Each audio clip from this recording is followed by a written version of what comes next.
Will revise the last chapter, that is the interpretation of statute, deeds and document. तो इस chapter को हमने कितने पार्ट में डिवाइड करा था? 3 पार्ट में। Number 1 basics, rules for interpretation of statute, जिसके अंदर 2 थे, पहले रूल्स थे, फिर कुछ aids internal and external, and last one rules for interpretation of deeds and document. बताएंगे पहले कुछ बेसिक बातें, प्रीएम्बल। तो प्रीएम्बल आपको क्या देता है? सोप यानी कि स्कोप, ऑब्जेक्ट एंड पर्पस। जब भी कभी एम्बिग्यूटी आएगी तो क्या प्रीएम्बल पे जा सकते हो? क्या कोई एक्ट की प्लेन बातें प्रीएम्बल को ओवरराइड करेगी? यस। क्या प्रीएम्बल उस प्लेन बातों को ओवरराइड करेगा? The answer is no. Okay, आगे बढ़ते डेफिनेशन। बताएंगे हर एक एक्ट में कुछ डेफिनेशन वाले सेक्शन होते हैं। यस। तो क्या आप उसको रेफर कर सकते हो to get the meaning of any word use in the act? The answer is yes. अगर मान लेते हैं उसके अंदर कोई डेफिनेशन बताई नहीं है तो आप डायरेक्टली जनरल क्लॉज एक्ट में आ सकते हो। अब तक तो हाँ, बाद में देखेंगे वो डिक्शनरी वाला मीनिंग क्या है। ठीक है, चलिए। लेकिन क्या आप रिलेटेड एक्ट्स के अंदर भी जाकर के समझ सकते हो? यस। बताएंगे डेफिनेशन के कितने प्रकार होते हैं। पहला एग्जॉस्टिव, अगर कोई डेफिनेशन मीन से शुरू हो रही है तो वो क्या है? Exhaustive. Example, company means company incorporated under this act. कोई डेफिनेशन इंक्लूड से शुरू होती है तो inclusive. Example, dividend includes and means and includes. Exhaustive. Example, fraud means and includes. Very good. चलिए आगे बढ़ सकते हैं। यस। कई बार वर्ड आता है शाल और मे। शाल का मतलब क्या होता है और मे का मतलब क्या होता है? Very good. आगे कुछ basic terms. Again statute. Statute का मतलब क्या होता है? ऐसा एक्ट जो लेजिस्लेचर ने पास करा। It is a written will of the legislation. यहां पे थोड़ा सा आप स्टार मार्क करिएगा। करा आपने स्टार मार्क? इस वर्ड को स्टार मार्क करिएगा। Written will of the legislature. Okay, बताएंगे लॉ में और एक्ट में क्या डिफरेंस है? एक्ट क्या होता है? जो पार्लियामेंट में पास होता है। और लॉ क्या होता है? जब एक्ट में रूल्स, रेगुलेशंस, नोटिफिकेशंस पास होते हैं उसको बोलते हैं। रेगुलेशंस कितने प्रकार के होते हैं? 2 वैसे। ऐसे रेगुलेशंस जो पार्लियामेंट बनाएगा यूनियन टेरिटरी के लिए, क्या वो भी रेगुलेशन है? और ऐसे रेगुलेशन जो उस पर्टिकुलर एक्ट में किसी अथॉरिटी को पावर देके बनाया होगा, क्या उसको भी रेगुलेशन कहेंगे? यस। अगर पार्लियामेंट ने बनाई हुई लेजिस्लेचर रेगुलेशंस को चेंज करना है तो कहां जाएंगे? पार्लियामेंट में जाएंगे। लेकिन स्पेसिफिक अगर कोई अथॉरिटी रेगुलेशन बनाएगी तो उसको चेंज करने के लिए क्या पार्लियामेंट में जाना होगा? वही अथॉरिटी चेंज करेगी। एग्जाम्पल, आरबीआई फेमा के अंदर रेगुलेशन बना सकता है। Very good. डॉक्यूमेंट का मतलब क्या होता है? कोई भी एमएसएमआर। What is एमएसएमआर? कोई भी मैटर किसी भी सब्सटेंस पे किसी भी मींस से रिकॉर्ड करा जाता है तो उसको बोलते हैं क्या? डॉक्यूमेंट। क्या इसको इंपॉर्टेंट मार्क करा आपने? यस। तो mark this definition is important. Next one, instrument. बताएंगे इंस्ट्रूमेंट और डॉक्यूमेंट में क्या अंतर होगा? क्या every instrument is a document? क्या every document is a instrument? No. बताएंगे क्या इंस्ट्रूमेंट ऐसी चीज होती है जो किसी भी पर्सन के राइट्स और लायबिलिटीज को डिफाइन करती है? Yes. Example, negotiable instruments act. बताएंगे इंटरप्रिटेशन और कंस्ट्रक्शन में कोई डिफरेंस है? Yes. What is the difference between interpretation and construction? Yes, नीचे आ रहा है यहां पे कि इंटरप्रिटेशन का मतलब क्या होता है? We will go by the literal meaning. What is construction? We will go behind the spirit of the law. Okay, interpretation already जो लिखा होता है उस पे आता है और कंस्ट्रक्शन हम उसका मीनिंग डिराइव करते हैं। बताएंगे अगर मैं इंटरप्रिटेशन करूंगा तो उसके क्लासिफिकेशन क्या है? 2, लीगल और doctrinal. What is legal? Act में ही दिए हुए बातों को यूज करके हमने उसका मतलब निकाला, लीगल। अगर एक्ट में दिया है लेकिन फिर भी हम उसके रियल इंटेंशन को जानने की कोशिश करेंगे तो वो क्या होता है? डॉक्टर्नल। लीगल के 2, ऑथेंटिकेट एंड यूजुअल। अगर ऑथेंटिकेट की बात करूंगा तो एक्ट के अंदर ही डेफिनेशन दी है, जैसे कि सब्सिडियरी कंपनी उसी एक्ट में दिया है। एफिडेविट उस एक्ट में नहीं दिया, जीसी में दिया। कहीं तो दिया है ना लॉ मेकर्स ने, उसका इस्तेमाल करो। What is usual? जो एक्ट में नहीं दिए लेकिन एक्ट का ही हिस्सा है, वैसे लॉ मेकर्स नहीं बनाया, लॉ में नहीं किसी और जगह पे, दैट इज डॉक्ट्राइन्स। और व्हाट इज डॉक्टर्नल? जैसे कि ग्रामेटिकल मैंने go by the rules of the speech, that is the literal interpretation. And what is logical interpretation? जिससे कि हम लोग उसका मतलब डिराइव करते हैं। तो ग्रामेटिकल को हम इंटरप्रिटेशन कह सकते हैं, लॉजिकल को कंस्ट्रक्शन कह सकते हैं। The answer is yes. आगे बढ़ते हैं, फिर आते हैं हमारे रूल्स ऑफ इंटरप्रिटेशन। बताएंगे रूल्स को हम कितने कैटेगरी में डिवाइड करते हैं? 2। एक आते हैं प्राइमरी, दूसरे होते हैं सेकेंडरी। पहला रूल कौन सा? Come on, literal construction. तो क्या ये कार्डिनल रूल है? यस। क्या उसमें हम वर्ड के natural, ordinary, popular, grammatical meaning को समझते हैं? क्या इसमें रूल्स ऑफ ग्रामर का इस्तेमाल होता है? बताएंगे अगर कोई सेक्शन और प्रोवाइजो दोनों को पढ़ने के टाइम पे अगर मैं लिटरल मीनिंग में जाता हूं तो प्रोवाइजो तो सेक्शन की बातों को ओवरराइड करता है, तो क्या दोनों को अपहेल्ड करना होगा? यस, बिकॉज प्रोवाइजो सेक्शन को ही रिडंडेंट बना देता है। तो ऐसा नहीं होता है, सेक्शन भी सही होता है, प्रोवाइजो भी सही होता है। तो सेक्शन कभी भी प्रोवाइजो को या प्रोवाइजो कभी भी सेक्शन को ओवरराइड नहीं करेगा। इसमें एक लैटिन मैक्सिम था, कौन सा? एब्सोल्यूटा, सेंटेंटिया, एक्सपोजिटोर, नॉन इंडिजेंट। नेक्स्ट वन बात करेंगे, यस नेचुरल मीनिंग, इसको छोड़ दो, इसको आप घर पे कर लेना। नेक्स्ट रूल आता है रूल ऑफ रीजनेबल कंस्ट्रक्शन। तो बताएंगे अगर मान लो आज मैंने लॉ लिखा हुआ है और मैं उसके लिटरल मीनिंग को समझ रहा हूं, तो मेरे को लगता है कि ये बात तो यही है, इसका मतलब और कुछ नहीं है, और अगर ऐसा करेंगे तो कंफ्यूजन और बढ़ेगा। जैसे ईपीए के ऑब्जेक्ट क्लॉज में लिखा है कि भैया आप लोग कोचिंग एकेडमी रन करेंगे, तो क्या इसके रिलेटेड एंसिलरी बातें जैसे कि चेयर परचेज करना, फर्नीचर लेना, कैमरा परचेज करना, फैकल्टी को अपॉइंट करना, फैकल्टी को सैलरी देना, एम्प्लॉय अपॉइंट करना, उनको सैलरी देना, क्या ये भी आ सकता है? The answer is yes. उसको बोलते हैं क्या? Reasonable construction. उसका लैटिन मैक्सिम क्या है? अ ट्रेस मैजिस वैलिएट कॉम पैरियड। जैसे कि words of the statute must be construed as to lead a sensible meaning. अगर मेरे को ग्रामेटिकल मीनिंग या लिटरल इंटरप्रिटेशन से सही मतलब डिराइव नहीं हो रहा है, then I will go beyond that and use the reasonable construction. सही बात है। अगर एक वर्ड के दो मीनिंग पॉसिबल है या एक वर्ड के वेग मीनिंग पॉसिबल है, तो मैं किसका इस्तेमाल करूंगा? रूल ऑफ रीजनेबल कंस्ट्रक्शन, जो मुझको कौन सा मीनिंग बताता है, वर्ड याद रखना, कौन सा? सेंसिबल मीनिंग बताता है। आई बात समझ में? चलिए नेक्स्ट वन, नेक्स्ट आता है रूल ऑफ हार्मोनियस कंस्ट्रक्शन। ये क्या बोलता है? हार्मोनियस में क्या आएगा? जहां पे दो प्रोविजन में क्या आ रहा है आपका? Head on clash. याद रखना इसको, जहां पे दो प्रोविजन में हेड ऑन क्लैश आ रहा है या फिर दो प्रोविजंस के अंदर इनकंसिस्टेंसी है, रिपग्नेंसी है, तो हम किसको फॉलो करेंगे? दोनों को या दोनों में से किसी एक को? Try to resolve the matter and give effect to both of the provision. इसको बोलते हैं हार्मोनी। हार्मोनी बनाने की कोशिश कर रहे हैं। लेकिन अगर कोई स्पेसिफिक प्रोविजन किसी जनरल प्रोविजन के बारे में लिखी है, तो स्पेसिफिक प्रोविजन प्रिवेल करेगी कि जनरल? स्पेसिफिक प्रोविजन प्रिवेल करेगी। जैसे कि आर्टिकल का 245, 246। आर्टिकल 245 क्या बोलता है कि सेंट्रल के पार्लियामेंट सेंट्रल लॉज बनाएगा, स्टेट लॉ बनाएगा। तो स्टेट ने भी इनकम टैक्स बनाने की कोशिश करी, क्या ये हो सकता है? नहीं। आर्टिकल 246 क्या बोला कि यूनियन लिस्ट के बारे में पार्लियामेंट लॉ बनाएगा, स्टेट लिस्ट के बारे में स्टेट लॉ बनाएगा। तो स्पेसिफिकली इनकम टैक्स किसमें आता है? यूनियन लिस्ट में आता है। तो सेंट्रल आप ही इनकम टैक्स बनाएंगे, स्टेट इनकम टैक्स नहीं बनाएगा। ये स्पेसिफिक पावर है। तो अगर कोई स्पेसिफिक प्रोविजन है, वो जनरल प्रोविजन पे हमेशा क्या कर लेगी? ओवरराइड कर लेगी। अगर इसके बाद भी अगर इनकंसिस्टेंसी को अवॉइड नहीं कर पाए, तो क्या करेंगे? जो टाइम में बाद में आई प्रोविजन है, उसको हम लोग क्या करेंगे? प्रिवेल मानेंगे। आई बात समझ में? अरे हाँ कि ना?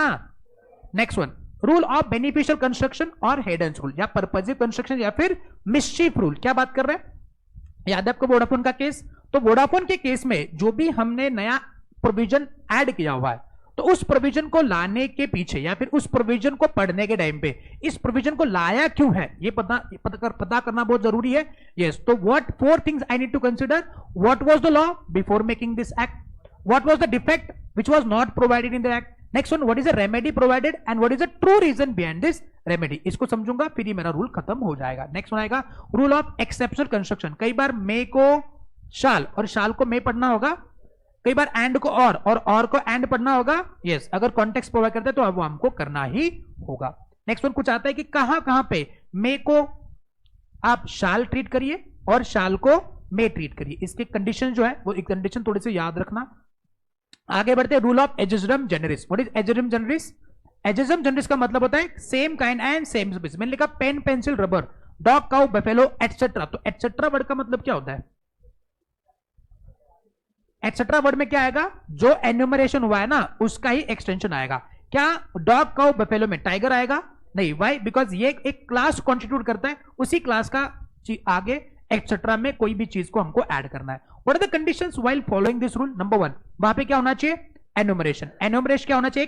क्लास का होना चाहिए। क्लास कभी एग्जॉस्ट नहीं होना चाहिए। जैसे मैंने एटसेट्रा को निकाल करके बस डॉट कर दिया, तो क्या इसके अंदर हॉर्स आएगा? The answer is no. General term जो है वो फॉलो करी, दैट इज द एटसेट्रा। और लेजिस्लेचर का कोई इंडिकेशन नहीं है कि भैया हम एग्जॉस्ट कर चुके हैं, तभी ये रूल क्या होगा बोलो? फॉलो होगा। नेक्स्ट वन आएंगे सेकेंडरी रूल। सेकेंडरी रूल में पहला रूल कौन सा है? Effect of usage. तो बताएंगे मुझको, अगर मान लो बहुत सालों से हम एक ही चीज को फॉलो करते आ रहे हैं और वो लॉ मेकर्स ने स्टैट्यूट में नहीं लिखा है, तो क्या वो भी अपने लिए एक इंप्लाइड लॉ बन जाएगा? यस। जैसे स्टॉक ब्रोकर्स को अपॉइंट करना, क्या बहुत सालों से फॉलो करते आ रहे हैं? यस। निगोशिएबल इंस्ट्रूमेंट हुंडी पे अप्लाई करेगा? यस। लेकिन लॉ में नहीं लिखा है, लेकिन फिर भी ये हुंडीज पे निगोशिएबल अप्लाई करेगा। Why? Because effect of usage वो है। कस्टम ये बताते हैं कि भैया कस्टमरी मैनर में इसको फॉलो करना होगा। नेक्स्ट आएगा नसाइटर एसोसिएट, मतलब क्या कि एसोसिएट वर्ड को हमको उसके एसोसिएट वर्ड से ही मीनिंग डिराइव करना होगा। क्या आपका रूल ऑफ एडजस्टमेंट जनरेट नसाइटर एसोसिएट का ही एक्सटेंशन है? यस। वैसे इसके अंदर क्या लिखा है? Plant and machinery, trees and plant. तो बताएंगे प्लांट एंड मशीनरी में जो प्लांट है उस पर डेप्रिसिएशन चार्ज हो सकता है, ट्रीज एंड प्लांट में जो प्लांट है क्या उस पर डेप्रिसिएशन चार्ज हो सकता है? नहीं। क्यों? बिकॉज ये वर्ड किससे अपना मीनिंग डिराइव करेगा? उसके एसोसिएट वर्ड से मीनिंग डिराइव कर लेगा। फिर आएंगे कुछ internal aids. What are the internal aids? Title, title मतलब शॉर्ट टाइटल, लॉन्ग टाइटल। कौन सा इंटरप्रिटेशन के लिए यूज करा जाएगा? शॉर्ट टाइटल के long title? Long title. Example किसका था? Supreme court advocates practice in high courts act 1950। Next preamble already हो चुका है, छोड़ दो उसको।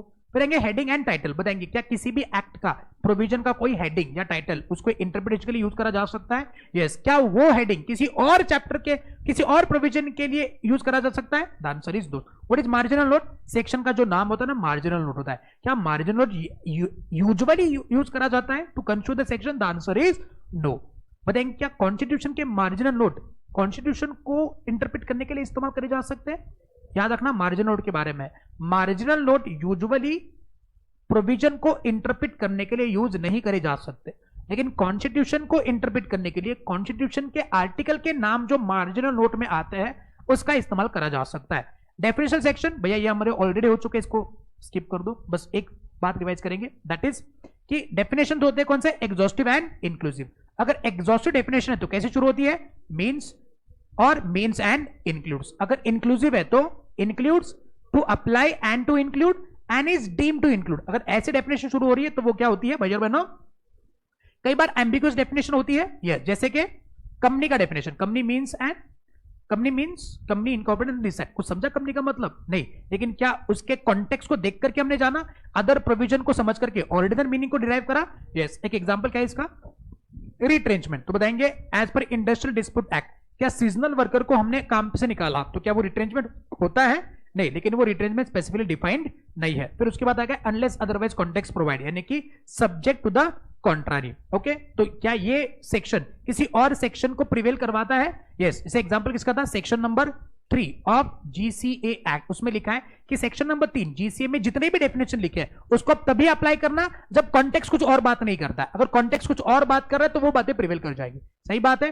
क्या एक्ट के अंदर इलस्ट्रेशन होता है? यस। इलस्ट्रेशन आपको उस सेक्शन के स्कोप को बढ़ाता है या उस सेक्शन के अंदर लिखी बातों को क्लैरिफाई करता है? क्या इलस्ट्रेशन स्टैट्यूट का पार्ट होता है? यस। और अगर मान लो सेक्शन और इलस्ट्रेशन में कॉन्फ्लिक्ट है तो क्या प्रिवेल करेगा? सेक्शन। बताएंगे प्रोवाइजो क्या करता है? Proviso carves out the exception, general rule को स्टेट नहीं करता है। लेकिन क्या प्रोवाइजो का बस यही काम है? कुछ और भी काम है? क्या काम है? पहला, वो कंडीशन इंपोज करने के लिए इस्तेमाल करा जा सकता है, क्लैरिफिकेशन देने के लिए, और making the substantial provision. Important mark करना इसको, मतलब इन कंडीशंस को तो स्टार मार्क लगा देना, याद करने आपको। फिर आते हैं एक्सेप्शन, प्रोवाइजो और सेविंग क्लॉज में डिफरेंस। होमवर्क करके बकायदा दिया हुआ है तो उसको एक बार आप पढ़ लीजिएगा। आगे एक्सप्लेनेशन, क्या एक्सप्लेनेशन भी इस्तेमाल करे जा सकते हैं? यस। क्या एक्सप्लेनेशन एक्ट का ही पार्ट होता है? यस। ओके। क्या ये कुछ बातों को इंक्लूड करने के लिए इस्तेमाल करे जा सकते हैं? Yes. It may be ambiguity वगैरह है उसको मिटाने के लिए इस्तेमाल करा जा सकता है? यस। लेकिन क्या एक्सप्लेनेशन एक्ट प्रोविजन के स्कोप को बढ़ाते हैं? The answer is no. Example क्या था इसका? सब्सिडरी कंपनी के अंदर हमने देखा था बोर्ड ऑफ डायरेक्टर्स के कंपोजिशन पे कंट्रोल, तो उसका मतलब हमने उसके एक्सप्लेनेशन से जाना था। बताएंगे स्केड्यूल क्या form and part of parcel of the act होते हैं? यस। क्या स्केड्यूल एक्ट को कंट्रोल करता है या एक्ट स्केड्यूल को कंट्रोल करता है? एक्ट शेड्यूल को। एग्जांपल क्या है?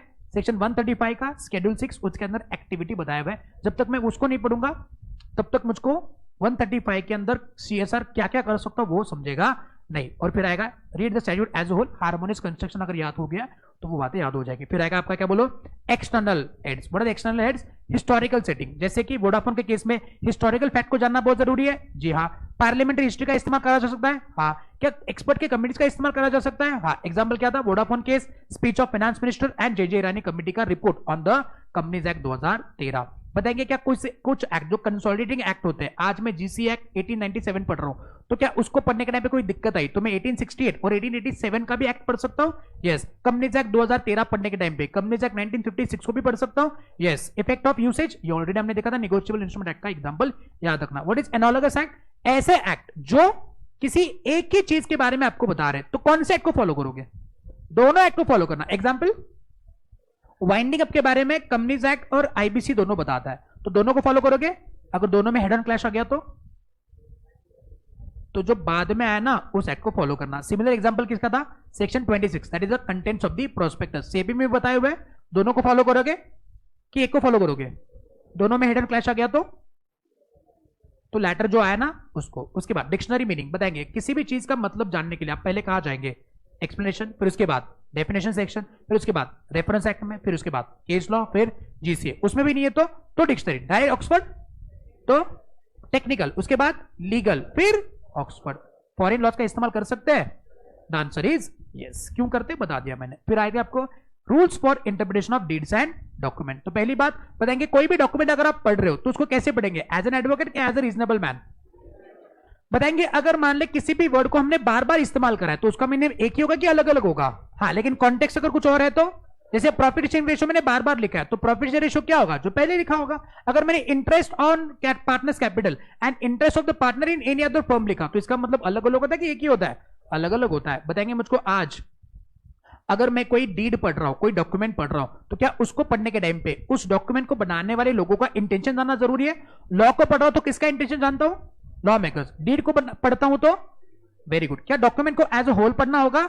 यस। आगे, क्या लॉ में अगर एक प्रोविजन दूसरे प्रोविजन से हेड ऑन क्लैश कर रही है तो कौन से प्रोविजन को प्रिवेल मानते हैं?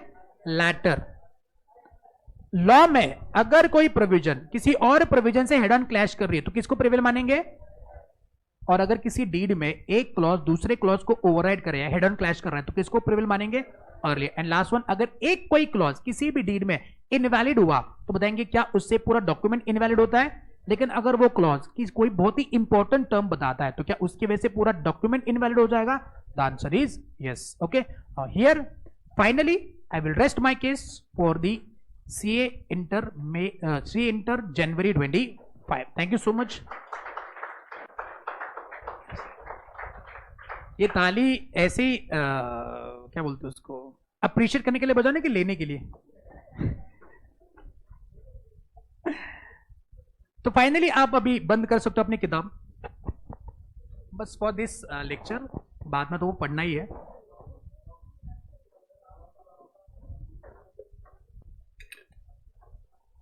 चलिए कुछ फाइनल नोट मैं आपको देना चाहूंगा कि भैया देखो, अभी तो अपने लॉ की बैच खत्म हो चुकी है।